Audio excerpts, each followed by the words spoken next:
Performance from Ghaziabad, this time from the Gauranga Gurukul, led by Rukmini Jeevan Prabhu and his team.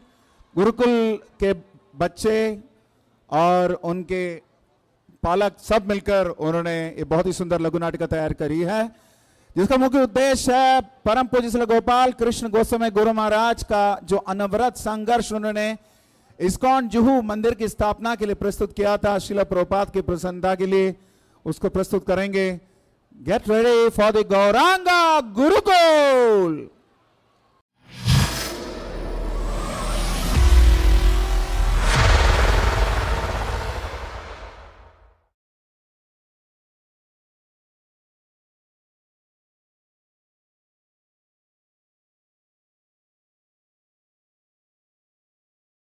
हरे कृष्ण।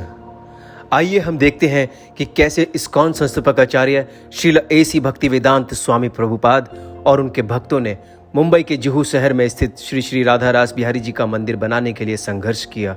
श्रील प्रभुपाद ने जब यह जमीन देखी जहां आज यह विशाल मंदिर है, उसको देखते ही उन्होंने अपने भक्तों से कहा था कि यहाँ राधा रास बिहारी जी के लिए एक मंदिर होना चाहिए।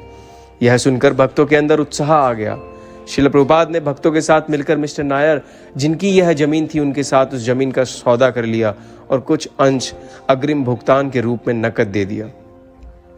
सभी भक्तों ने उस जमीन पर एक टेम्परेरी मंदिर, जिसकी 4 दीवारी लोहे की चादरों की थी, कुछ ही दिनों में खड़ा कर दिया और भक्तों ने श्रील प्रभुपाद को वहां आमंत्रित किया। हे महोदय, कृपया आप यहीं रुकिए। थोड़ी असुविधा जरूर होगी, लेकिन यदि आपकी कृपा रही तो मैं आपके लिए यहाँ एक भव्य मंदिर बनवाऊंगा।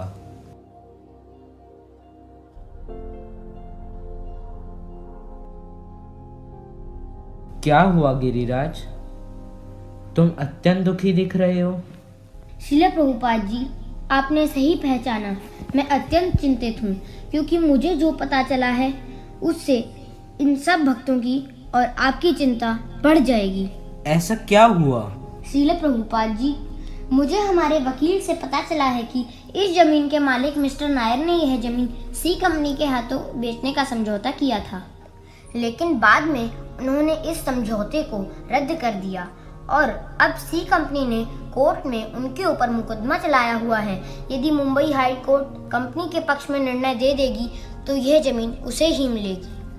हमें सावधान रहना होगा, क्योंकि यह धन कृष्ण का है और यह स्थान भी कृष्ण के लिए है। गिरिराज, तुम मिस्टर नायर से इसके बारे में पूछताछ करो। लालच इंसान को अंधा बना देता है और हुआ यही। मिस्टर नायर इस्कॉन से भी पैसे लेना चाह रहा था और जमीन भी नहीं देना चाह रहा था। अपने वकील के साथ मिलकर उसने योजना बनानी आरंभ की। अच्छा यह बताओ, गिरिराज का वकील कब आ रहा है? अच्छा, वो मिस्टर भट्ट, इस्कॉन के ऑफिशियल लॉयर। अच्छा, वो तो यहाँ बस आने ही वाले होंगे। आइए आइए भट्ट साहब, आइए बैठिए। तो आप हैं मिस्टर नायर, जिन्होंने एक जमीन का सौदा 2 बार कर दिया। तो आप हैं वो वकील जो एक ही केस के पैसे दोनों क्लाइंट से लेते हैं। अभी तक तो हमारा प्लान बिल्कुल सही जा रहा है। बस हे वकील, तुम इस्कॉन के सगे बने रहो। उन्हें किसी भी तरह से शक ना हो कि तुम मेरे साथ मेरे लिए काम कर रहे हो, और अपनी जेब की चिंता मत कर, तू बस मुंह खोल। हैरानी हुई होगी आपको यह जानकर कि इस्कॉन के ऑफिशियल वकील मिस्टर नायर के साथ मिले हुए हैं। मिस्टर नायर की नीयत खराब थी, वह बस किसी तरह से टाल रहा था। डील साइन करने का उसका कोई इरादा न था। इस पर श्रील प्रभुपाद अत्यधिक क्रोधित हो जाते हैं और गिरिराज स्वामी को आदेश देते हैं कि वह सुमति मुरारजी और अन्य इस्कॉन के आजीवन सदस्यों से सहायता ले और साथ ही न्यूज़पेपर में आर्टिकल छापे कि यह जमीन हरे कृष्ण लैंड के नाम से जानी जाएगी और कुछ ही दिनों में इस्कॉन के आधिपत्य में आने वाली है। क्यों? आप सबने ये क्यों किया? किस अधिकार से आपने समाचार पत्र में यह नोटिस छपवाया? अब तक आपने सरकार का कर तक नहीं जमा करवाया और ना ही आपने चैरिटी कमिश्नर से अनुमति ली है और मुझे गलत साबित करने पर तुले हैं। आप क्या मुझे मुंबई में बदनाम कराना चाहते हैं? नहीं, ऐसी बात नहीं है। हम तो बस तथ्य सामने लाना चाहते हैं ताकि सभी को इसकी जानकारी हो जाए। जानकारी? कैसी जानकारी? तथ्य तो यह है कि आपने अभी तक अनुमति नहीं ली है। तथ्य यह है कि आपने अभी तक सरकार को कर भुगतान नहीं किया है और आप उल्टा मुझे ही दोषी ठहरा रहे हैं। इन सभी तथ्यों को क्यों नहीं छुपा रहे हैं आप? मैं तो 6 महीने से अनुबंध पत्र देने को तैयार हूँ, लेकिन आप लोगों ने अपना काम नहीं किया है। और बात करते हैं तथ्य की, मैं बिक्री के इस कॉन्ट्रैक्ट को रद्द करता हूँ और आपने जो मुझे 2 लाख दिए वह मेरे। उस जमीन को तुरंत खाली कर दीजिए, तुरंत। नायर जी, मेरी बात तो सुनिए। मुझे कोई बात नहीं सुननी तुम्हारी, निकल जाओ यहाँ से। गुप्ता, जू वाली जमीन से पानी तुरंत कटवा दो, अभी इसी समय, और इनके खिलाफ पर्चे छपवा दो, जिससे लोगों को पता चले, पूरी दुनिया में पता चले कि इन्होंने अपने सारे वादे तोड़ दिए हैं और आसपास के लोग इनसे कितने परेशान हैं। और हाँ, मेरी जमीन जल्दी से जल्दी खाली करवा दो। नायर जी, बात तो सुनिए। नायर जी, कृपया मेरी बात सुनिए। मेरे घर से निकल जाइए अभी, तुरंत। मिस्टर नायर के इस व्यवहार से भक्तों को चिंता होने लगी। वे सोचने लगे कि अब राधा रास बिहारी जी का मंदिर कैसे स्थापित करेंगे। जब उन्होंने श्रील प्रभुपाद को बताया तो प्रभुपाद ने तुरंत मिस्टर नायर के खिलाफ मुकदमा दर्ज करने को कहा। शुद्ध भक्त होने के नाते श्रील प्रभुपाद को चैन कहाँ। वे सोचने लगे कि राधा रास बिहारी जी का मंदिर बनने में बड़ी बाधा आ रही है, तो वह भी विदेश से तुरंत मुंबई आ गए और मिस्टर नायर से अपने मित्र महादेव्य के घर मिले। यह सभी CIA के एजेंट हैं और आप हरे कृष्ण की ओट में इन सबको अमेरिका से यहाँ जासूसी करने के लिए ला रहे हैं। मैं ऐसा कभी नहीं होने दूंगा। मैं आपको अपनी जमीन नहीं दूंगा। ठीक है, अगर तुम जमीन नहीं देना चाहते, यह तुम्हारी मर्जी, लेकिन एक बार फिर से सोच लो। सोच लो? मतलब आप तो ऐसे बात कर रहे हैं जैसे आप उस जमीन के मालिक हैं। हमने कब कहा कि हम मालिक हैं? मालिक तो केवल कृष्ण हैं और राधा रास बिहारी जी तो वहाँ पहले से ही विराजमान हैं। फिर तुम हमें परेशान क्यों कर रहे हो? अपनी जमीन की कीमत लो और वह जमीन हमें दे दो। जमीन का मालिक मैं हूँ, जहाँ चाहूँ वहाँ उसे बेचूंगा और तुम विदेशी लोगों को तो हरगिज नहीं। चलो ठीक है, जब तुमने यही जिद पकड़ ली है तो चेक तैयार करो। अभी तक हमने जितनी राशि, जितने पैसे तुम्हें दिए हैं, वह सब हमें वापस करो। हम जमीन खाली कर देंगे। पैसे हैं तुम्हारे पास? हाँ, है पैसे मेरे पास। तुम्हारी तरह भिखारी नहीं हूँ मैं। मेरे पास पैसा है, पावर है। तुम्हें मेरी ताकत का अंदाजा ही नहीं है। मूर्तियों को तोड़कर बाहर फेंक दूंगा और तुम लोगों को वहां से लात मार कर निकाल दूंगा।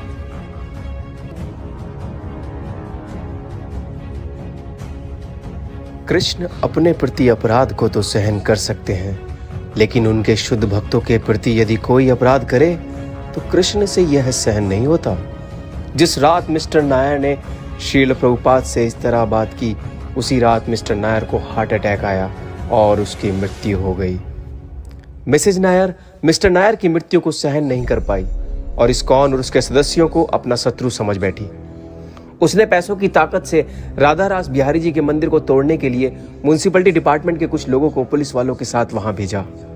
छोटे, देख रहे हो, यही है वो विष्णु मंदिर। जबरदस्ती डेला डाला हुआ है, सब इलीगल है।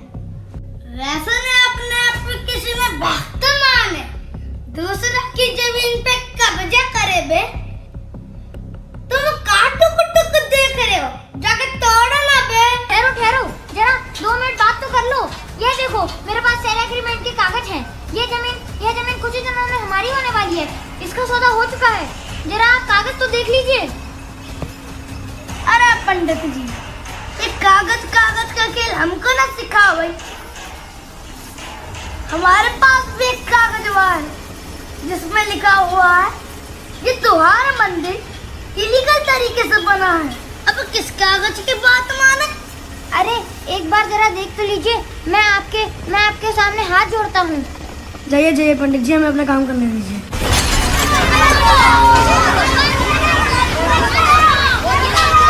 तुम बाकी का तोड़ो, मैं मूर्तियाँ तोड़ने जाता हूँ। नहीं, मैं इस मूर्ति को नहीं तोड़ने दूंगी। अगर तुम्हें इस मूर्ति को तोड़ना है तो पहले मेरे प्राण लेने होंगे। अच्छा देवी जी, प्राण लेने होंगे, अभी लेता हूँ। परिस्थिति की गंभीरता को देखते हुए एक भक्त श्रील प्रभुपाद के मित्र महादेव्य जी को फोन करते हैं। कृष्ण महादेव जी, यहाँ कुछ लोग म्यूनिसिपालिटी से आए हुए हैं, उनके साथ कुछ पुलिस वाले भी हैं और जबरदस्ती इस मंदिर को तोड़ रहे हैं। कृपया आप हमारी मदद कीजिए। क्या? अच्छा, रुको, मैं अभी श्रीमान बाल ठाकरे जी से बात करता हूँ। हेलो, क्या मैं श्रीमान बाल ठाकरे जी से बात कर सकता हूँ? मैं महादेव बोल रहा हूँ। अरे लेकिन मुझे बहुत ज़रूरी बात करनी है। हाँ, कराइए जल्दी। जब श्रीमान बाल ठाकरे जी को यह सूचना मिलती है कि विष्णु मंदिर उनके शहर मुंबई में तोड़ा जा रहा है, तो वह सहन नहीं कर पाते और तुरंत कमिश्नर को फोन लगाते हैं। कमिश्नर, क्या हो रहा है मेरे शहर में? हिंदू मंदिरों को तोड़ा जा रहा है, क्या कर रहे हो आप लोग? सर, मैं समझा नहीं सर। जू में हरे कृष्ण मंदिरों को तोड़ा जा रहा है, तुम लोग क्या कर रहे हैं वहां बैठकर? साहब, मुझे इसके बारे में कोई जानकारी नहीं है। ये मुंबई शहर मेरा है, मेरा, और मेरे यहाँ ऐसा नहीं हो सकता। मैं जल्दी ही कुछ करता हूँ साहब। इसी में तुम्हारी भलाई है।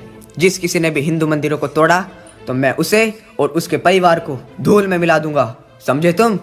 कमिश्नर तुरंत घटना स्थल पर अधिकारी को फोन लगाते हैं और उन्हें वहां से वापस आने के लिए कहते हैं।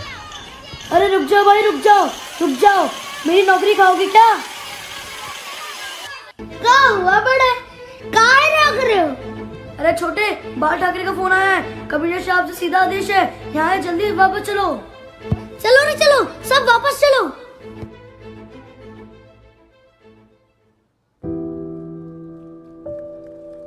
मंदिर लगभग टूट चुका था। सभी भक्त बहुत परेशान थे। मिसेज नायर को चैन नहीं था। उसने हाई कोर्ट में अपील दर्ज कर दी। भक्त घबरा गए और तुरंत जज से मिले। जज ने भक्तों से कहा कि तुम्हारे पास 2 दिन है। यदि तुम वहां फिर से टेम्परेरी मंदिर खड़ा कर लेते हो तो मैं उसे तोड़ने का आदेश नहीं दे पाऊंगा।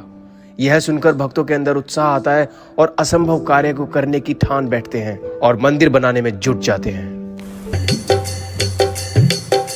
भक्तों हाथ बढ़ाना, भक्तों हाथ बढ़ाना, मंदिर है बनाना, मंदिर है बनाना। एक अकेला थक जाएगा, मिलकर हाथ बढ़ाना। एक अकेला थक जाएगा, मिलकर हाथ बढ़ाना। भक्तों हाथ बढ़ाना, भक्तों हाथ बढ़ाना।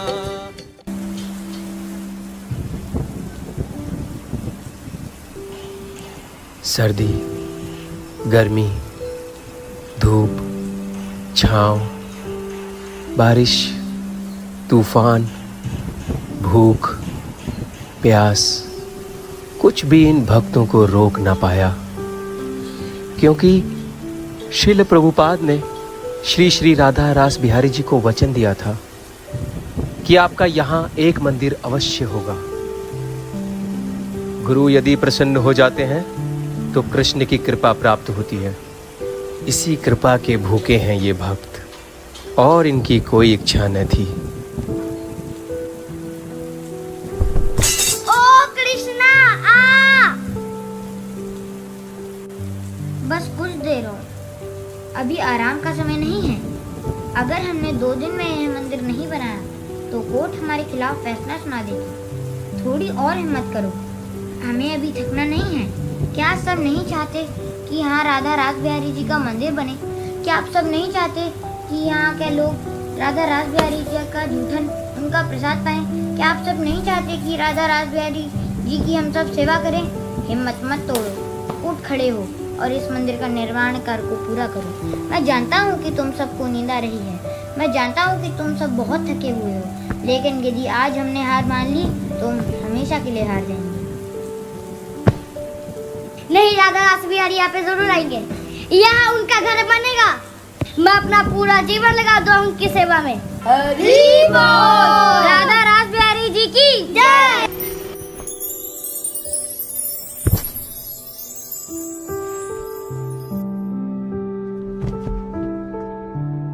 सोमवार का दिन था।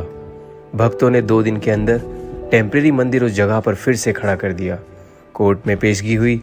जज ने भक्तों के फेवर में फैसला सुनाया कि अब तो यह मंदिर बन चुका है, मैं इसे तोड़ने का आदेश नहीं दे सकता, इसलिए इस डील को करना ही होगा।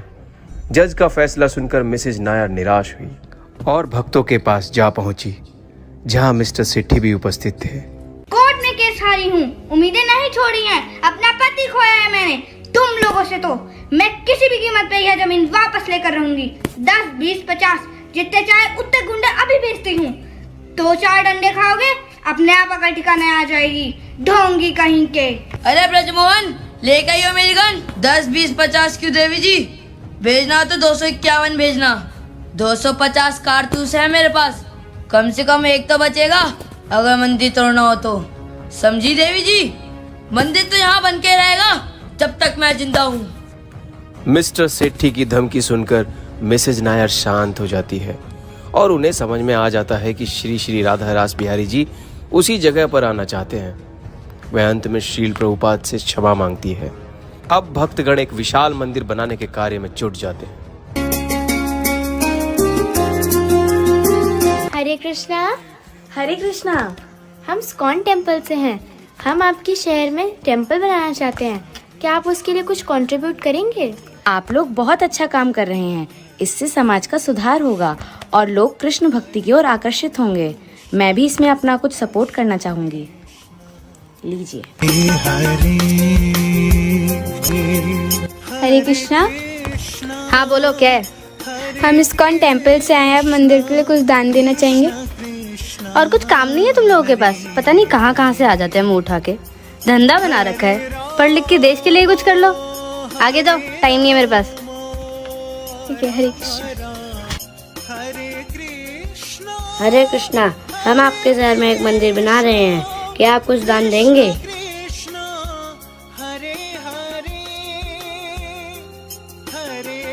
हरे कृष्णा।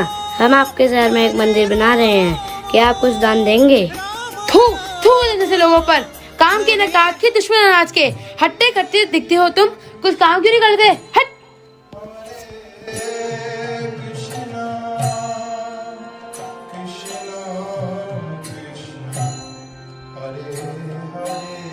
भक्तगण प्रत्येक व्यक्ति को अप्रोच करते हैं, उनसे दान मांगते हैं। कोई उनका स्वागत करता, कोई उन्हें धुतकारता तो कोई उन्हें गालियां देता, लेकिन किसी भी प्रकार का मान अपमान उनको अपनी राह से भटका न पाया। उनकी केवल एक ही इच्छा थी कि श्रील प्रभुपाद का सपना पूरा हो। धन इकट्ठा करके उन्होंने मंदिर का निर्माण कार्य पूरा करवाया और इस प्रकार श्रील प्रभुपाद की प्रसन्नता के लिए जुहू मंदिर भक्तों के समर्पण से संपूर्ण हुआ। परम पूज्य गोपाल कृष्ण गोस्वामी महाराज इस प्रोजेक्ट में पर्सनली जुड़े थे और 1977 में श्रील प्रभुपाद के प्रस्थान के बाद उनके सपने को पूरा करते हुए ऐसे कई सबसे बड़े इस्कॉन मंदिरों को प्रेरित करने और पूरा करने में लगे हुए हैं, परंतु अपने परम विनम्र स्वभाव के कारण यह सब गुप्त रूप से करते हैं। इन मंदिरों के निर्माण के लिए गुरु महाराज अनेक प्रकार से व्यस्त रहते हैं, जैसे अलग अलग डेवलपमेंट अथॉरिटीज़ के चक्कर लगाना, बड़े बड़े दानकर्ता से व्यक्तिगत रूप से मिलना, अलग अलग सरकारी अधिकारियों से रिलेशनशिप बनाना, यहाँ तक कि एक बार एक मुस्लिम अधिकारी को गुरु महाराज ने कुरान गिफ्ट में दी। बड़े बड़े आर्किटेक्ट से मिलना, उनके डिज़ाइन को देखना और उन्हें प्रोजेक्ट में जोड़ना, धन एकत्रित करने के लिए भक्तों को प्रेरित करना और अक्सर स्वयं इन प्रोजेक्ट में धन एकत्रित करके दे देना, कंस्ट्रक्शन साइट पर खुद जाकर देखना और न जाने क्या क्या शामिल है। शायद हमारे माता पिता ने हमारे लिए एक घर दिया होगा, परंतु गुरु महाराज इतने दयालु हैं कि इन मंदिरों के माध्यम से हमारे लिए इतने सारे घरों का निर्माण कर देना चाहते हैं कि हमें और आगे आने वाली पीढ़ी को कभी कमी न रहे और हमेशा संरक्षण मिल सके। श्री विग्रहाराधन नितनाना सिंगार तन मंदिर मार्जना दो। श्री विग्रहाराधन नितनाना सिंगार तन मंदिर मन्दिरमार्जनादौ युक्तश्च भक्तांश्च निजुञ्जतोऽपि वन्दे गुरश्रीचरणारविन्दम् युक्तश्च भक्तांश्च निजुञ्जतोऽपि वन्दे गुरश्रीचरणारविन्दम् Please put your hands together for Gauranga Gurukul. So this is Rukmini Jeevan Prabhu. He is a person who is driving this whole process. He is a chartered accountant by qualification. सब इनका उत्साह बढ़ाए please. उन्होंने बहुत सुंदर ये आयोजन किया है. कौमार माचरित प्राज्ञो धर्मान भागवतानिहा दुर्लभम मानुषम जन्म तदप्यध्रुवम अर्थदम. बचपन से ही अपने अपने बच्चों को उचित संस्कार प्रदान करें ताकि वो आगे जाकर भारत के उन्नत नागरिक ही नहीं विश्व के उन्नत भक्त बने. यह है उद्देश्य हमारा. तो इसी सिलसिले में गौरांगा गुरुकुल में आप अपने बच्चों को रजिस्टर करना चाहते हैं. For more inquiries you can go to the Kurukshetra tourism stall. वहां पर गौरांगा गुरुकुल का इंक्वायरीज काउंटर भी है. वहां पे इंक्वायर कर सकते हैं और अपने बच्चों को रजिस्टर कराना तो कर सकते हैं. और विशेषतः हमारा भक्ति Vedanta Gurukul and international school भी है वृंदावन में जहां पर माधव जी पढ़ रहे हैं. तो वहां पे ऐसे स्कूल्स में भी आप अपने बच्चे को दर्ज करा सकते हैं. Want to request you all to please make use of this opportunity which was started by Srila Prabhupada. Srila Prabhupada Bhakti Vedanta Gurukul international school की श्रीला प्रभुपाद की प्रसन्नता के लिए खुली हुए गौरांग गुरुकुल के